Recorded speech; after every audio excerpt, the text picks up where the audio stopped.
السلام علیکم ورحمۃ اللہ وبرکاتہ۔ رب اشرح لی صدری ویسر لی امری واحلل عقدۃ من لسانی یفقہوا قولی۔ الحمدللہ رب العالمین۔ پارہ نمبر 7 سورۃ المائدہ، آیت نمبر 114۔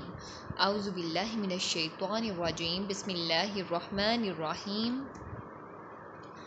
قال عیسی ابن مریم اللہم ربنا انزل علینا مائدة من السماء تكون لنا عيدا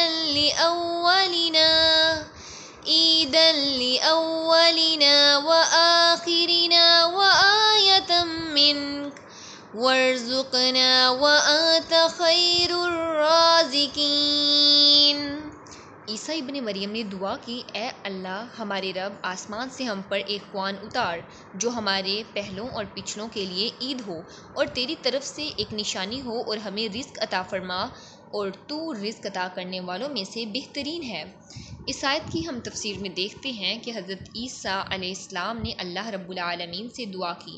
عید ہونے سے مراد تو عید کا دن یا نماز گزرنے کا دن ہونا ہے، یا اپنے بعد والوں کے لیے یادگار کا دن ہونا ہے، یا اپنی اور اپنے بعد کی نسلوں کے لیے نصیحت و عبرت ہونا ہے، یا اگلوں پچھلوں کے لیے کافی ہونا ہے۔ حضرت عیسیٰ علیہ السلام فرماتے ہیں، یا اللہ یہ تیری قدرت کی ایک نشانی ہوگی اور میری سچائی بھی کہ تو نے میری دعا قبول فرما لی، پس لوگوں تک ان باتوں کو جو تیرے نام سے ہیں انہیں پہنچاؤں گا، یقین کر لیا کریں گے یا اللہ تو ہمیں یہ روزی بغیر مشقت و تکلیف کے محض اپنے فضل و کرم سے عطا فرما۔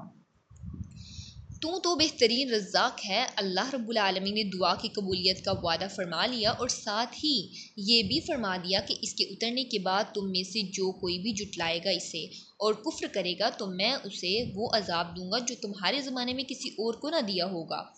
جیسے آل فرعون کو قیامت کے دن کہا جائے گا کہ تم سخت ترین عذاب میں داخل ہو جاؤ، اور جیسے منافقین کے لیے جہنم کا سب سے نچلا طبقہ تیار کیا ہوا ہے۔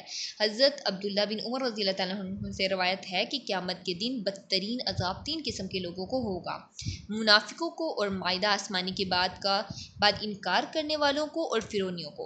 اب ان روایات کو سننے اور جو اس کے بارے میں سلف سے مروی ہے، ابن عباس رضی اللہ تعالیٰ عنہ فرماتے ہیں، حضرت عیسیٰ علیہ السلام نے بنی اسرائیل سے فرمایا کہ تم اللہ رب العالمین کے لیے 1 مہینے کے روزے رکھو، پھر رب سے دعا کرو اور وہ قبول فرمائے گا۔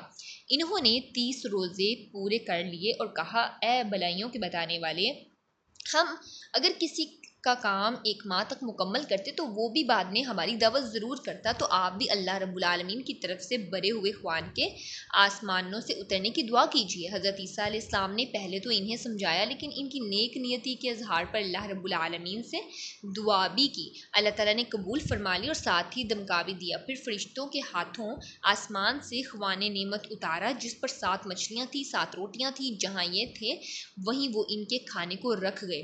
سب نے پیٹ بھر کر سیر ہو کر کھانا کھایا اور پھر اٹھے۔